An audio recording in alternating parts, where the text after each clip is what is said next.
Good afternoon, everybody. This is Dr. Serge. So welcome to another episode of Search for the Truth. And today I'm really excited because we're going to talk about the topic out there that I consider to be the major factor of chronic issues, and it's the gut health. And today we have a really exciting guest, Miss Chelsea. So welcome to the show.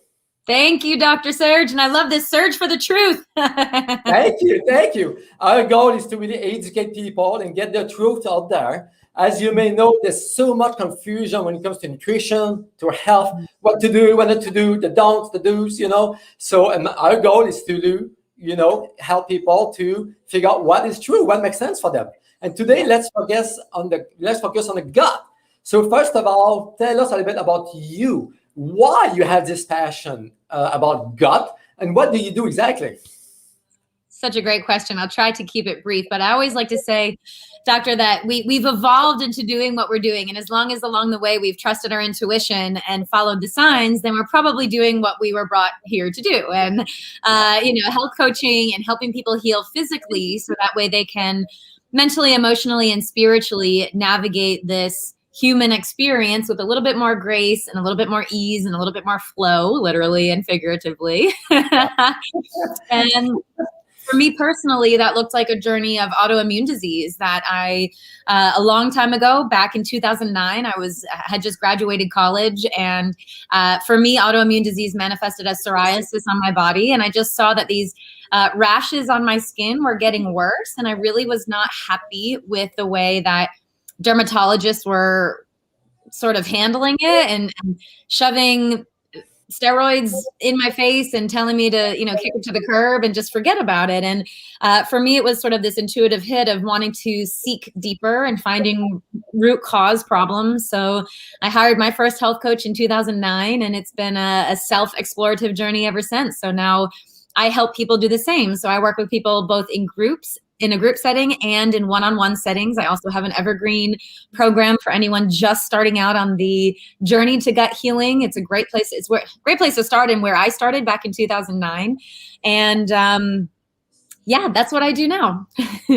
Exciting. And you brought out a topic actually that I wanted to cover a lot of today, which is chronic autoimmune conditions. It seems that currently beyond this epidemic of those issues, I see a lot of people, they go see the doctor and they put them a steroid or whatever, and they don't have any answers for them. But there's a cause. And I did a podcast a few weeks ago actually on this, and the cause is the gut. What impacts the gut? So can you elaborate a little bit on this? What is your take on the connection with autoimmune, immunity, and the gut health? Yeah. So I will break it down as simply as possible. Proper digestion happens when we eat food.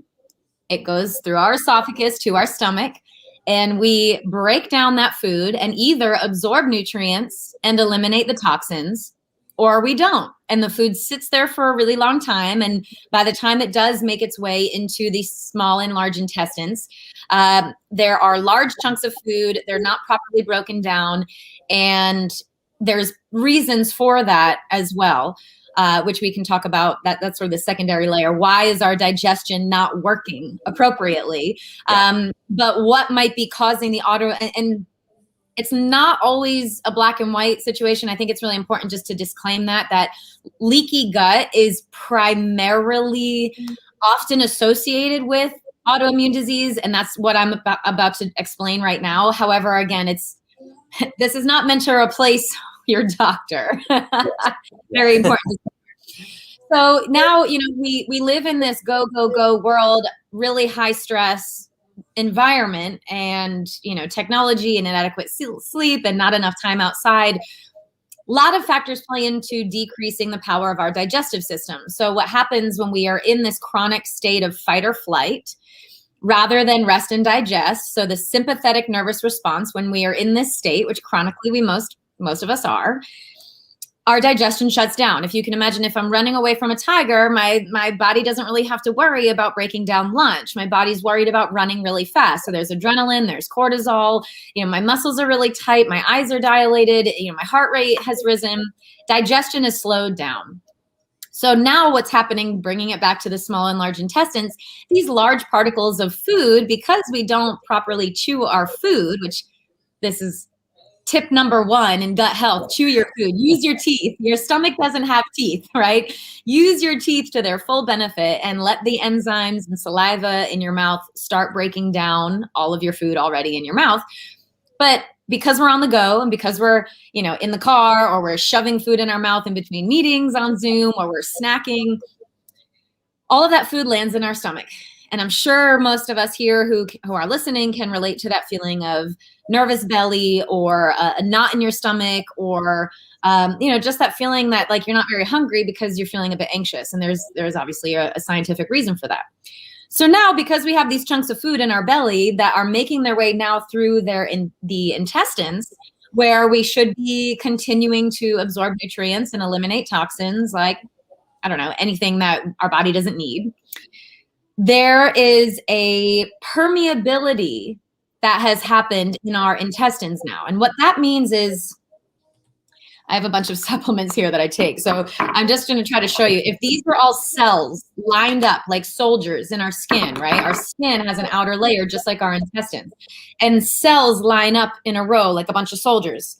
We want those soldiers to be nice and tight. Yes. But with leaky gut, and again, this is happening because of stress and inflammation and not enough fiber and poor nutrient absorption, those soldiers are no longer tight. So as your intestines move to push food through, they're actually separating and not creating tight junctures again. Yes. So now your food is moving through your intestines, and rather than continuing to move through, it's actually leaking out of your intestines and into your bloodstream. What happens when there are foreign objects in your body? What does your immune system do? It fights it, right? Yeah. There's an autoimmune response. Now you have this excessive level of white blood cells, these soldiers that are trying to fight the endotoxins and the food particles and all the other things that are leaking out of your intestines, where it should stay, where it should be. But because the links are not tight junctures, now your bloodstream has all sorts of stuff in it that it's not supposed to. So this is really what it comes down to, could be causing a lot of this chronic inflammatory autoimmune response. And Dr. Serge, something I would love to offer for anyone who suffers from autoimmune disease. Number 1, your body is not attacking yourself. Like, your body is divine. It is made in the image of God. You are a regenerative, amazing human being. Your liver can regenerate. If you cut your skin, it will regenerate and form new skin cells. Your body is incredible. So if you're feeling guilty about autoimmune disease and feeling like, oh my God, my body's just attacking myself, maybe there's some emotional and spiritual healing that we can look at there to see. Let's first and foremost start bringing credit and credit back to your body, because it's just trying to keep you safe. Exactly. Man, thank you for that really simple explanation. So it's really good to understand what is leaky gut, because a lot of people ask me, what is leaky gut? What is leaky gut? Yeah. So there's a few points you brought up on this. So first step is chewing, right? You said you have to chew your food nicely, take your time. And then the second step to me is your stomach, right? Because the core digestion is your tummy, your stomach. There's a lot going on into this. So what do you do? What do you recommend? Or what do you use to optimize the stomach function to really break down the protein, the carbs, and the fats? Beautiful question here. So it comes back to when we think about our stomach, we think about reflux and GERD and all the problems that people are having. Let me back it up. We live in a society of confusing information, and we're doing so many of the opposite things that we need to be doing. So foundationally, what do we need in our stomach to break down our food? Hydrochloric acid and prebiotic digestive enzymes, right? Yes. We need these good bugs. So this is different than probiotics. We need the fiber, we need the good bugs, and we need hydrochloric acid to help us break down our food. So what causes not enough acid in our stomach? Being in fight or flight, those proton pumps shut down. Yeah. Taking antacid medication or over-the-counter Tums They're literally called proton pump inhibitors. They are going to inhibit the amount of acid in your stomach, which unfortunately is going to lead down this really awful road of needing more medication to manage the symptoms that you're experiencing and never healing the root cause, which is a little counterintuitive, and that's to actually have more hydrochloric acid. So you can take supplements, of course. Always, this is not medical advice. This is just some things that I do with my clients along with the naturopathic doctor on my team. You can supplement hydrochloric acid for those times that you know you're really stressed out, but you're hungry, but you need a little help. You can supplement prebiotics. So things like amylase, protease, there's a few specific ones to help with those protein, fat, and fiber. And there's some, and by the way, if you are taking supplements, anybody, please make sure they are really good quality ones, because spending a lot of money doesn't necessarily mean quality. So if anyone has questions about that, I'm sure, Doctor, you do as well. I do as well, have resources to really good quality supplements. So that's first and foremost.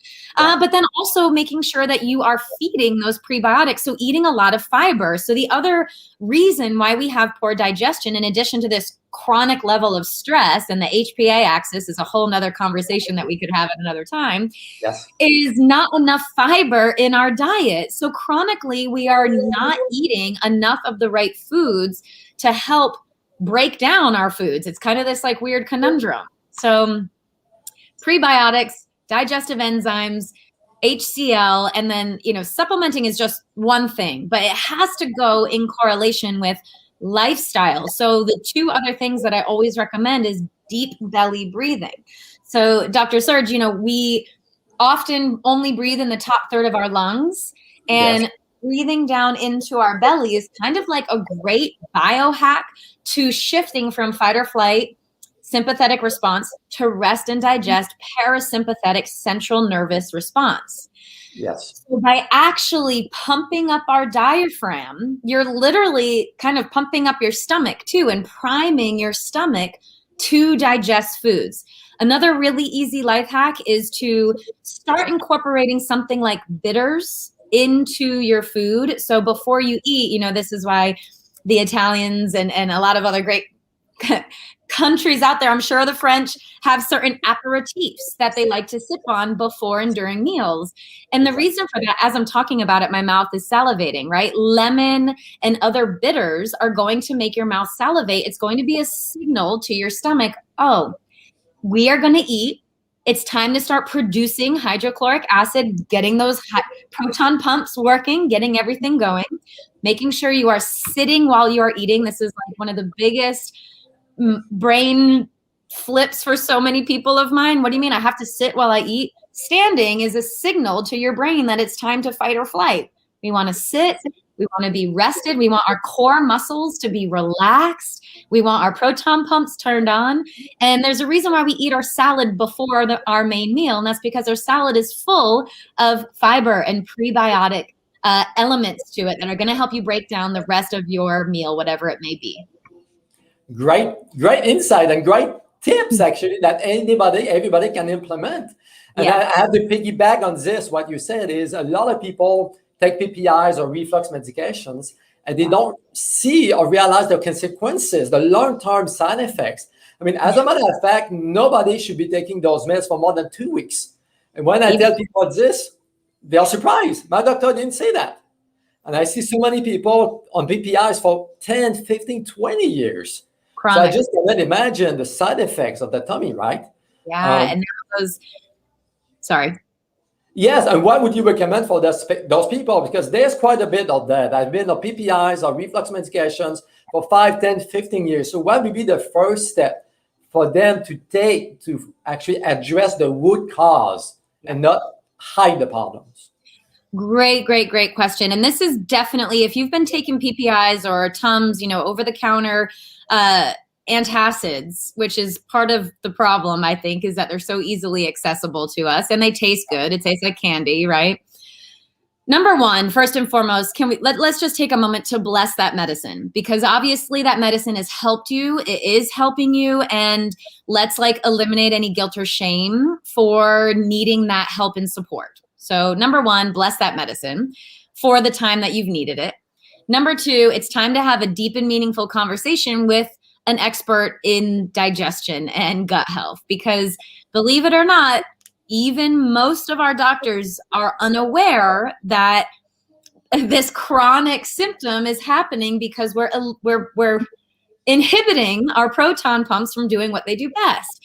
And because Western medicine, which by the way, I'm a huge fan of, it's really important to disclaim that East meets West.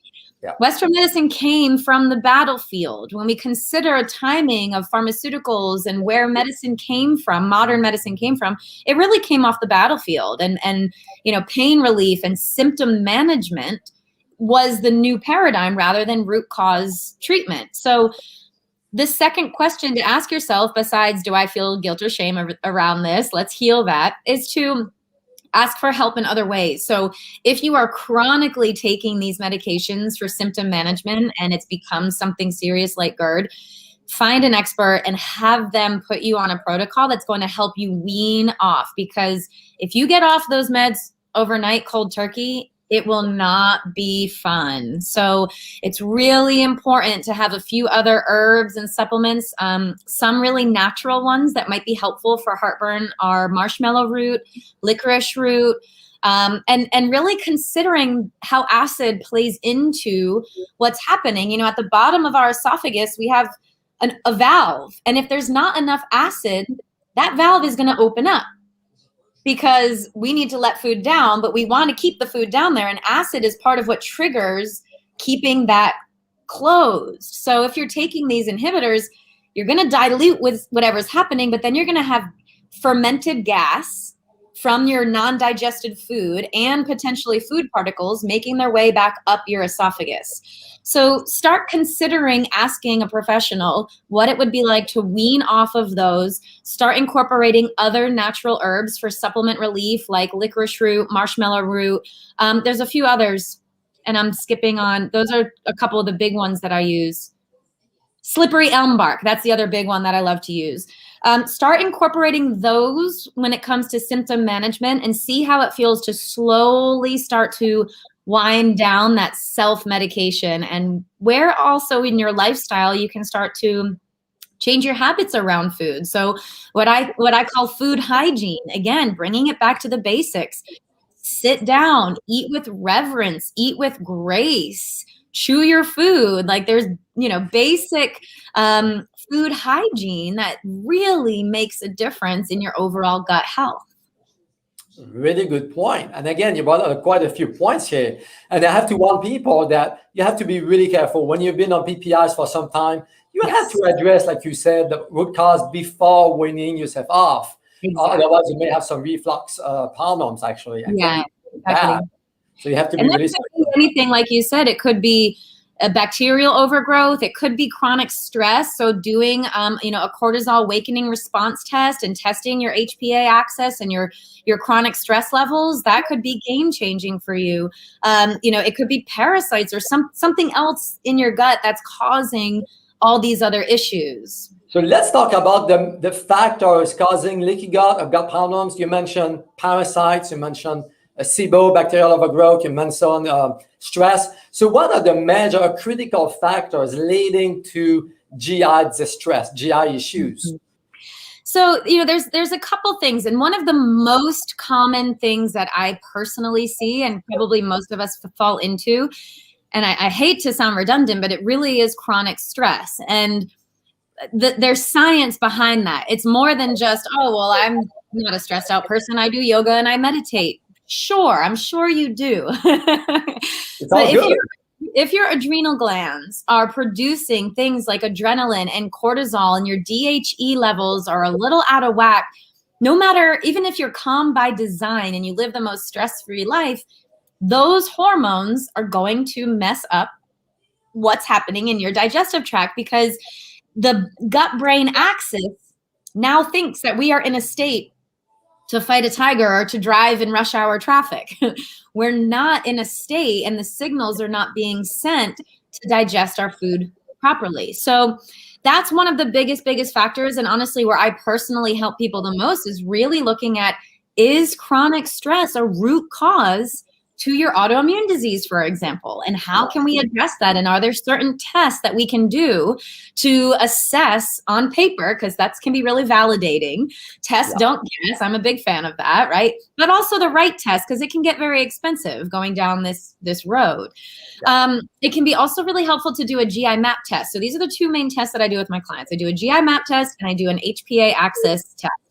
And this shows me on paper where somebody's stress levels are in relation to, again, cortisol, DHEA, and all these stress hormones, as well as how is that affecting your actual GI map. So this is sort of the other layer to the physicalities of root cause. So do you have enough good bacteria in your gut? Would it be helpful to, for a period of time, supplement probiotics, which I'm not a fan of doing that. We have to get everything else going first before we start supplementing probiotics, because it's just going to be a waste of money.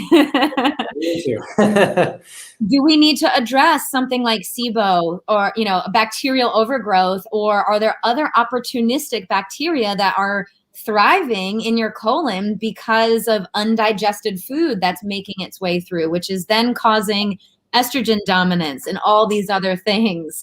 So really assessing the state of your gut microbiome via a GI map test can be really helpful to see if there's parasites where they don't belong. If you've ever eaten sushi or traveled internationally, there's a strong chance there's some bugs in there that might be wreaking havoc.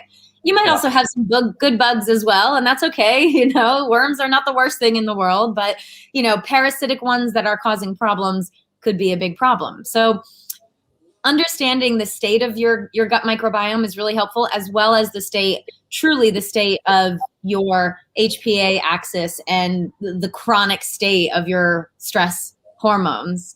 I think that answered the question. Yeah, you actually touched on many things on this, and it comes back to the stomach function, right? Because your stomach, the acidity of your stomach is the first line of defense against pathogens. So if your stomach is not acid enough, those pathogens survive and travels down the GI and cause a lot of problems. So again, it comes down to fixing the stomach, the acid, the enzyme. And then you've talked quite a few times about stress. And I really like the fact that you look at the mind, the mental, the spiritual, the trauma, the psychological, because the study is showing that maybe around 70% of those GI problems, it's not physical. It's coming from your mind. So can you elaborate on this concept? Because a lot of people are a little bit confused about this. Absolutely. And thank you for that. So I do have a degree in psychology. That's what I went to college for. And as well as other degrees on top of that. But, my fascination with the human body started with the mind. And listen, guys, this is not woo-woo. This is truly the gut-brain axis is a communication channel via the vagus nerve that goes through your spinal cord and down that you can also stimulate. This is sort of another gut health hack, is humming and gargling and stimulating your vagus nerve. That's why a lot of monks and Buddhists like to chant and hum, because it's very relaxing when we stimulate that nerve, and why we kind of get that euphoric feeling. But gut health has to be approached both from the physical, but if we don't include the mental, emotional, and spiritual, I will add on top of that as well, of course, connecting to something bigger than us and us small little people, we're missing the power that we actually have over our own life experience. So the main question that's really important to ask is, are you ready to take radical responsibility for your life and your experience in it? Because I can give you all the tools that you can do in order to start healing. But if who you're being at your essence in your core doesn't align with your desires and how you want to feel, you're never going to get better, period. You will stay chronically ill, even if we get you on all the supplements and we do all the things and we eat all the right things and you're exercising and you're doing all the right things. If we don't align what you're doing with who you're being, the mindsets that you're operating on, the subconscious trauma that you experienced as a child, and again, as an adult, the limiting beliefs, do you even believe it's possible for you to heal and to live a life of abundance without sacrifice and working really hard, because that's what the world wants to tell us that we have to do. Yes. If you don't even believe it's possible for you, then guess what? It might not be. So approaching what we believe is possible for us and really tapping into, listen, we just learned that 97% of serotonin is actually produced in the gut, not in the brain. So if you're not feeling happy and joyful, let's tackle that gut health side and then let that creep up to your mind and to your brain. And let's start reassessing what's happening there. Because listen, when what we're feeling and what we want and what we desire all match up with what we're doing to get there, possibilities are literally limitless. I mean, and this is start going into a whole nother conversation. Well said. And I'm sure you've seen that yourself with your client is a lot of people with chronic GI issues started after a trauma, a death in their family, a car accident, whatever it is. Food poisoning is another big one. It can be traumatic, right, for some people. So, and it's really exciting that you look at the totality of how the body works together. Yeah. So we have yes, go ahead. I was just going to put a cross the T and dot that I. You know, when you consider your central nervous system, right, the state of your nerves, it really is, am I in this mindset that is perpetuating stress and fight or flight and go, go, go, and I can't keep up and I can't do enough? Or can we allow ourselves to shift, which we know in that state, digestion scientifically shuts down. There's no hydrochloric acid being produced. There's no peristalsis happening in the GI tract. It shuts down. Shifting into a central nervous state of affectionately known as rest and digest, right? The parasympathetic state is a mind thing as well. And there's, tools that we can use to help with that. It is a mind thing, like you said. Yeah. We have a question actually from a listener. I think it's related to just what you talk about. She asked, any tips on how to overcome an addiction to sodas? So for 38 years, she's been drinking sodas and she feels it's an addiction. So what do you recommend? What would you tell her? Oh, this is so beautiful because this is twofold. Number one, sugars and natural flavors and all of the other preservatives that are in those sodas are literally addictive. And your taste buds have become accustomed to that taste. And this is, again, a whole nother conversation about the systems that are making this happen in our food that's being produced. Yeah. You're exactly right in asking this question because it actually is addictive. This is not in your head. This is a real thing. So physically, we have to look at weaning off of those sugars and those natural flavors and resetting your taste buds in your mouth. And that can be done literally by slowly weaning off. Tongue scraping and oil pulling with coconut oil or something else to pull the toxins out of your tongue. If you look at your tongue, is it covered in a white coat of yucky stuff, or is it nice and clean and pink and full? If it looks a little sad, then that's probably a sign, right? It's kind of going into Chinese medicine a little bit. Second fold, right? So that's the physical side of it. You are physically addicted to those things.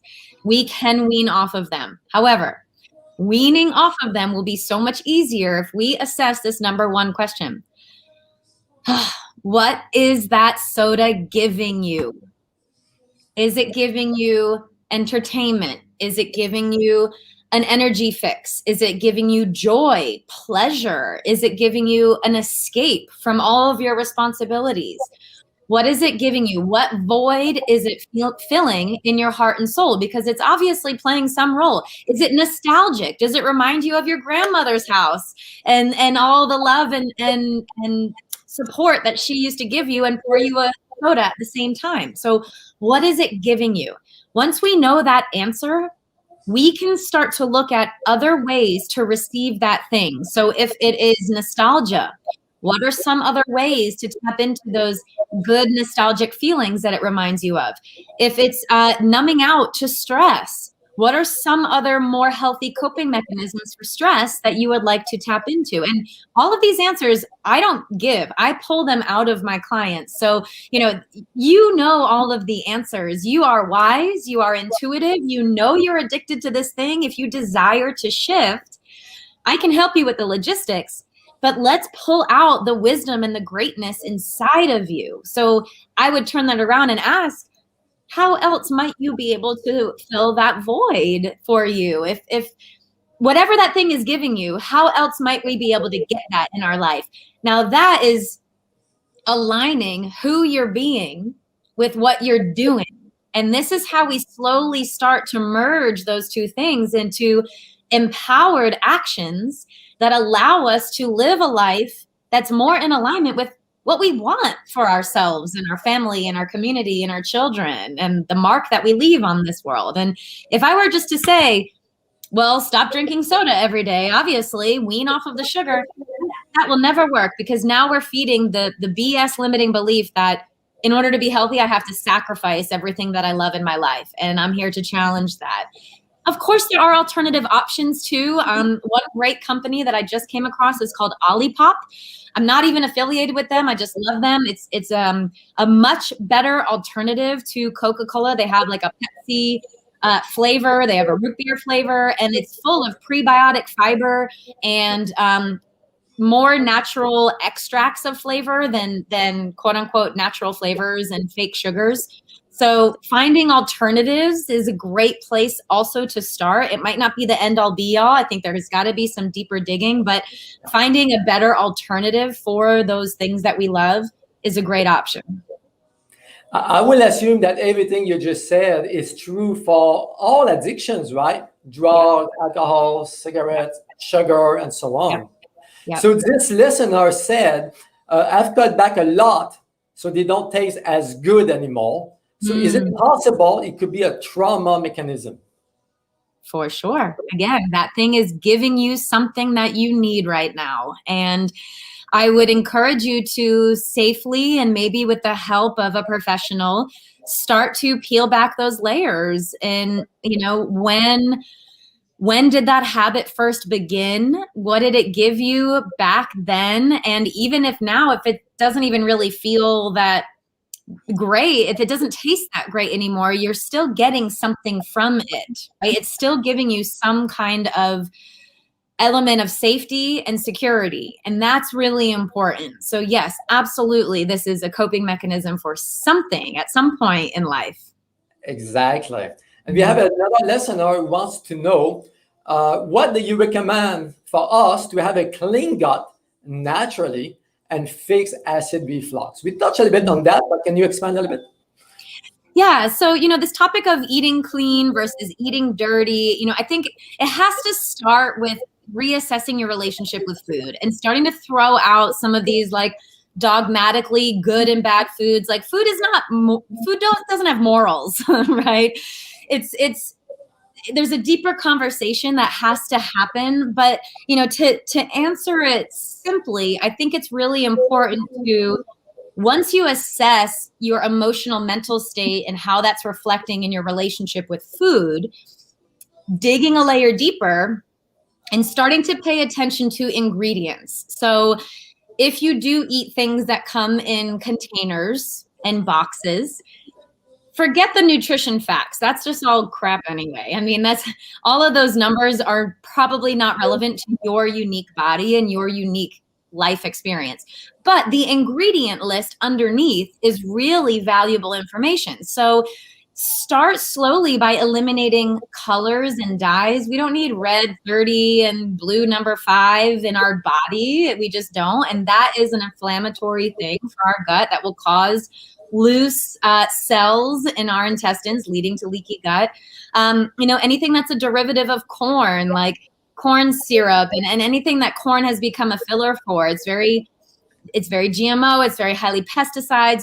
If you think of what goes into our food and what has to happen in order to make that a granola bar, start looking at the ingredients. I think that can be a really beautiful place to explore. Now, again, I say that with a little bit of a disclaimer, because if you have a tendency to lean towards eating disorders or like hypochondriac sort of like control feelings, the intention is not to control your life. The intention with food is to enjoy it. So if you're not enjoying food, we got to start there.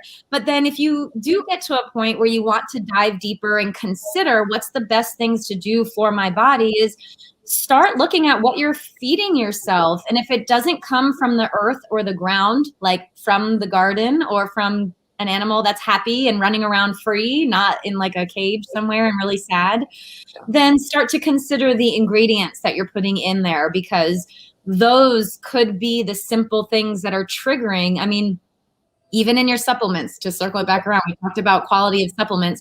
Look at the ingredients of your supplements, your protein powders, your green drinks and all the other things that you do. Start looking at the ingredients first, because there might be something in there that's causing an inflammatory response that's leading to a cascade of issues. Good point. And I have to second on that is, I think over the last 40, 50 years, we lost our relationship with food. People are obsessed about what not to eat.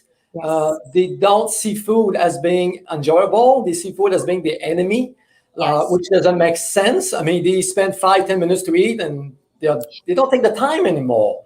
So it's really unfortunate.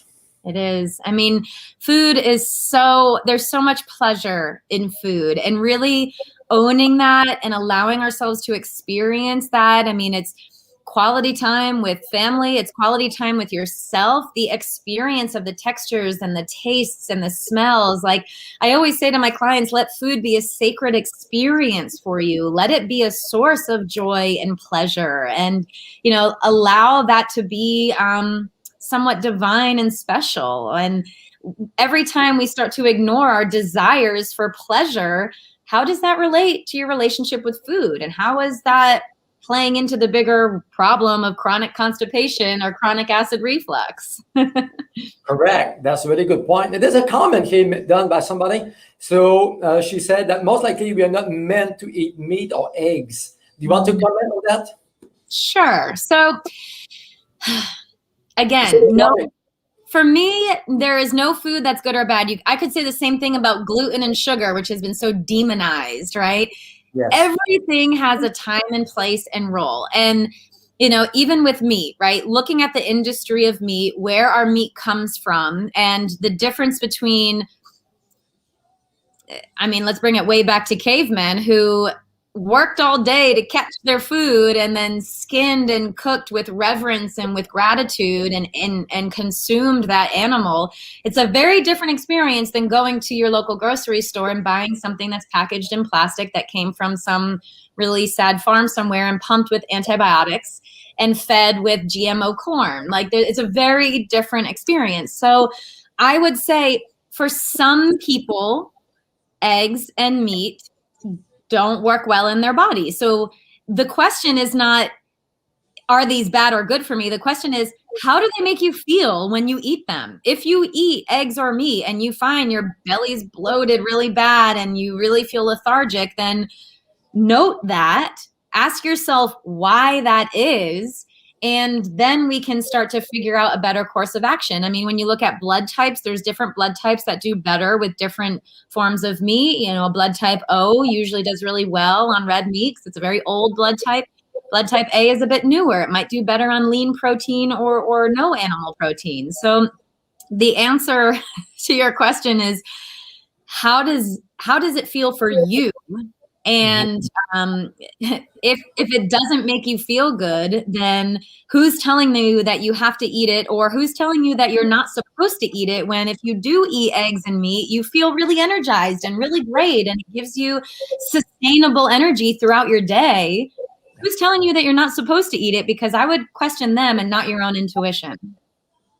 I agree with that, because I do have clients on both spectrums. I have clients who are carnivore, they do fantastic, and I have people who are vegan, they do fantastic. So you have to figure out what makes sense for you. You might have some physical issues, not able to process the meat, digest the meat, and so on and so on. This is another question. But so somebody else asked, is that the thing, the lactose, gluten-free fad out there? Do you believe in this? What's your take on that? It's sort of the same kind of conversation. I think it's a really bio-individual answer. And the way that we can start answering it is, how do these foods make you feel? Are you lactose intolerant? Have you been diagnosed as unable to break down lactose? If that's a thing, you should probably steer away from dairy or take some supplements to help you break down those proteins when you consume them.